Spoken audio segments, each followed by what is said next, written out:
السلام علیکم ورحمۃ اللہ وبرکاتہ۔ ان الحمد للہ رب العالمین والعاقبۃ للمتقین والصلاة والسلام علی سید الانبیاء والمرسلین نبینا محمد وعلی آلہ واصحابہ ومن تبعہم بإحسان الی یوم الدین۔ الحمد للہ الذی ہدانا لہذا وما كنا لنہتدی لولا ان ہدانا اللہ۔ رب اشرح لی صدری ویسر لی امری واحلل عقدۃ من لسانی یفقہوا قولی۔ اللہم انفعنا بما علمتنا وعلمنا ما ينفعنا وزدنا علما۔ اللہ تعالیٰ کے فضل و احسان سے سورہ ابراہیم کی آیت نمبر 22 تک ہمارا سبق مکمل ہو چکا ہے، اور آیت نمبر 23 سے انشاءاللہ آج ہمارے سبق کا آغاز ہو۔ اعوذ باللہ من الشیطان الرجیم، بسم اللہ الرحمن الرحیم۔ وَأُدْخِلَ الَّذِينَ آمَنُوا وَعَمِلُوا الصَّالِحَاتِ جَنَّاتٍ تَجْرِي مِن تَحْتِهَا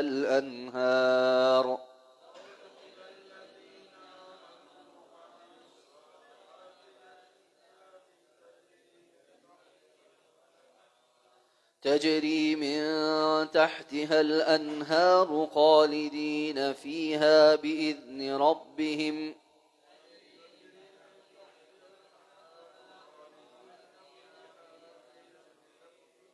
تحیتهم فیہا سلام۔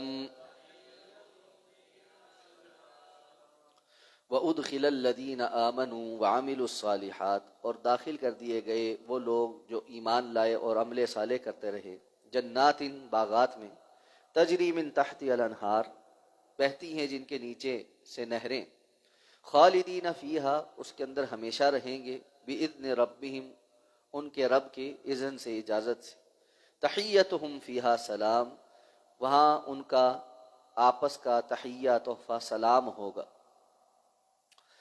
گزشتہ آیات میں اللہ رب العزت نے جہنمیوں کا تذکرہ فرمایا کہ کس طرح وہ آپس میں ایک دوسرے سے جھگڑیں گے، برات کا اظہار کریں گے، پھر شیطان پر لعنت ملامت کریں گے، اور ان کا اور شیطان کا مکالمہ ہوگا، اور شیطان ان کو کہے گا کہ مجھے ملامت مت کرو، میں کوئی زبردستی کرنے والا نہیں تھا، میں نے تو ایک آواز لگائی تھی اور تم نے میری بات مان لی۔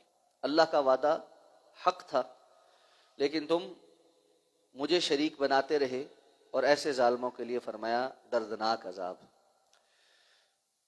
قرآن مجید کا عمومی اسلوب یہ ہے کہ جہاں کہیں بھی جہنم کا اور جہنمیوں کا تذکرہ ہوتا ہے، اسی کے آگے پیچھے اس کے بالمقابل جنتیوں کا تذکرہ بھی ہوتا ہے اور جنت کا تذکرہ بھی ہوتا ہے۔ تو اسی کی مطابقت میں یہاں پر بھی اللہ تعالیٰ نے جنتیوں کا تذکرہ فرمایا، تو فرمایا اہل ایمان عمل صالح کرنے والے جنت کے اندر داخل کر دیے گئے۔ ادخلا، یہ ماضی کا صیغہ مستقبل کے کسی کام کے لیے عربی زبان میں جب ماضی کا صیغہ بولا جاتا ہے تو اس کا مطلب ہوتا ہے کہ وہ کام یقینی ہے، یعنی گارنٹیڈ ہے۔ تو یہ بات اللہ رب العزت کی طرف سے چونکہ یقینی ہے، تو اس لیے اللہ نے فرمایا گویا کہ وہ ابھی داخل کر دیے، وہ لوگ جو ایمان لائے اور عمل صالح کیے۔ ایمان اور عمل صالح یہ جنت میں جانے کی دو بنیادی شرطیں ہیں۔ ایمان کے بغیر کوئی بھی عمل صالح نہیں بن سکتا، اور ایمان لانے کے بعد عمل صالح کیے بغیر بندہ یہ سوچے کہ میں جنت کا حقدار بن جاؤں گا، یہ بھی خام خیالی۔ ہاں، یہ ضرور ہے کہ وہ لوگ جنہوں نے ایمان قبول کیا، کلمہ پڑھا، اور اس کے بعد نیک اعمال نہیں کیے، وہ اپنے گناہوں کی سزا کاٹ کر پھر جنت میں جائیں۔ یعنی ایمان اور کفار کے درمیان یا کفر کے درمیان بہرحال فرق ضرور ہے، کہ وہ لوگ جو کبھی ایمان لانے والے نہیں، جو کفر پر ہی رہے، وہ ہمیشہ جہنم میں رہیں گے اور کبھی جنت میں نہیں جائیں۔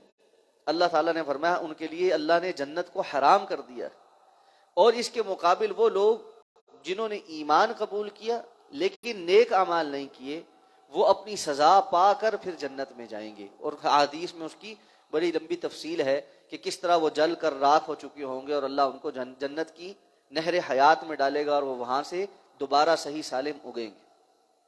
لیکن جہنم سے بچتے ہوئے، عذاب سے بچنے کے لیے اور ڈائریکٹ جنت میں جانے کے لیے ایمان اور عمل صالح یہ دونوں لازم و ملزوم ہیں۔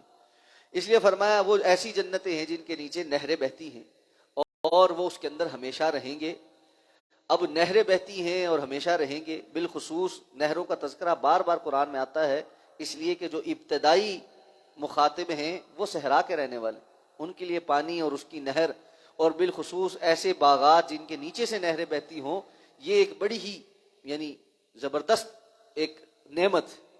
اور پھر یقیناً جنت کے اندر جو ان باغات کے نیچے سے نہریں بہتی ہوں گی، اللہ کے رسول صلی اللہ علیہ وسلم نے فرمایا دنیا میں جو کچھ بھی جنت کے حوالے سے یعنی جو کچھ بھی بیان کیا گیا ہے دنیاوی چیزوں کے ناموں میں سے، وہ صرف ناموں کی مشابہت، وَأُتُوبِهِ مُتَشَابِهَةً، قرآن میں اللہ تعالیٰ فرماتے ہیں وہ وہاں پر دیے جائیں گے جو متشابہ ہیں چیزیں ہیں، لیکن ان کی حقیقت اس سے بالکل مختلف ہے جو چیزیں دنیا میں پائی جاتی ہیں۔ یعنی دنیا کی نہر اور جنت کی نہر کا کوئی موازنہ نہیں ہے، لیکن چونکہ ہم نے دنیا سے باہر کوئی نہر دیکھی نہیں، جنت کی نہر دیکھی نہیں، اس لیے ہمیں اسی نہر کا بتلایا گیا ہے کہ ایسے نہریں ہوں گی۔ اب ان کی حقیقت اللہ کے رسول نے فرمایا ولا خطر علی قلب بشر، کسی انسان کے گمان میں نہیں آ سکتا کہ وہ کس طرح کی ہوگی، ویسے نہیں پتہ لگ سکتا۔ میں اور آپ بہت بھی حسین جگہ کا تصور کریں گے تو اپنے ایکسپوئر کے مطابق کریں گے، اس سے باہر تو نہیں جا کے سوچ سکتے۔ دماغ کی یہ صلاحیت محدود ہے کہ وہ اپنے مشاہدے سے اوپر جا کر نہیں سوچ سکتا، تو اس لیے ہمیں ایمان لانے کا حکم دیا گیا ہے کہ وہ جیسی ہوگی وہ تو اس وقت ہی پتہ چلے گا۔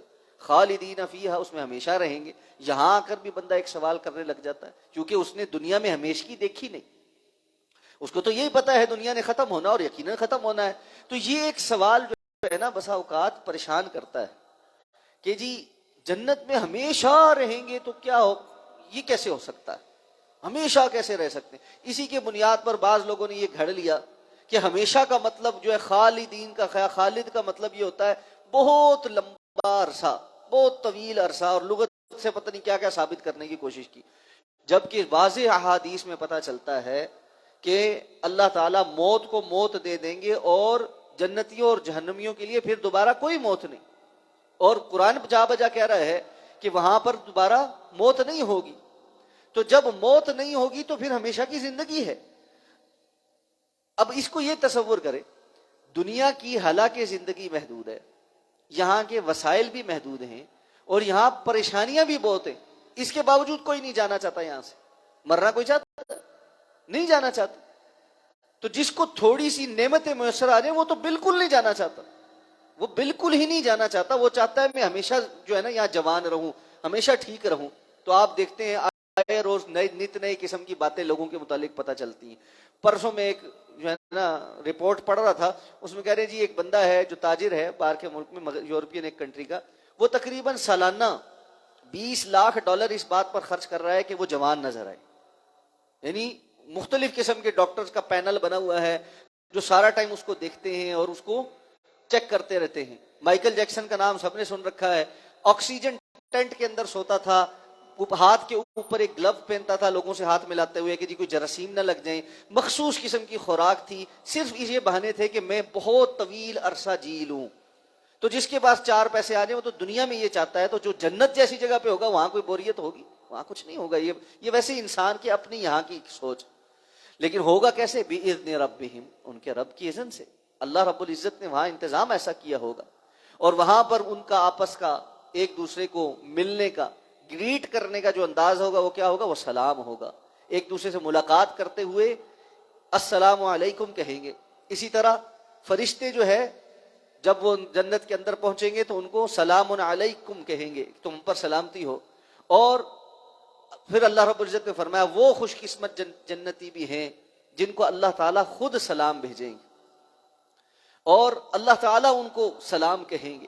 تو یہ جنت کے اندر سلامن سلامہ، ہر طرف سے سلامتی کی آوازیں ہوں گی کہ وہاں کوئی وہاں پہ کوئی خوف، وہاں پہ کوئی کمی کا اندیشہ، وہاں پہ کوئی جھگڑا، وہاں پہ کوئی کدورت کسی قسم کی کوئی باقی نہیں ہوگی۔